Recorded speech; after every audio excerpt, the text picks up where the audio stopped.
ডিম ভাজতে পারো কেউ?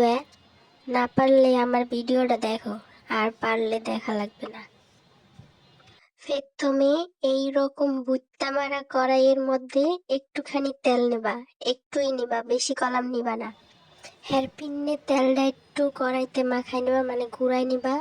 এরপর দিবা একটুখানি লবণ। ডিম এমন আস্তে করে ছাইড়া দিবা, নাইলে কিন্তু ডিমের কুসুম আবার ভাঙা যাবে। ভালোই ছেলে পাশ দিয়া আকাম্মা একটা ডিম ধরে একদম সেরা বেড়াইয়া নষ্ট করে ফেলছে। এরপরে ডিমের উপর আর একটু লবণ দিবেন। ওই সান লবণ দিয়ে দিছি, আবার মাতব্বরি করে লবণ দেয়, বেশি হবে না? এরপরে ডিমটা একটু ঢাকা দিবেন। বাউ হাত দিয়ে ঢাকনা করলে নেল পালিশ পড়ছে তো তাই। এই দেখেন কড়াইতে এমন লাগছে, পিড়িতে রাডাও এমন ভাবে লাগে না। আরে সার ওরে, এমবাইলা লাইগের থা লাগবে না, সার এবার দেখেন তো কেমনটা লাগে, সারেই না মোড়ে। অনেক খোসাখুসি কইরা শেষ পর্যন্ত সারছো।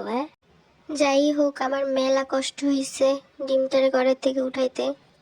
আমার ডিম ভাজি রেসিপি আজকের মতো শেষ। আবার নিয়ে আসবো অন্য কোনো রেসিপি কোনো একদিন। সে পর্যন্ত আপনারা সবাই ভালো থাকবেন, সুস্থ থাকবেন, আর আমার ভিডিও দেখবেন। টাটা সবাইকে।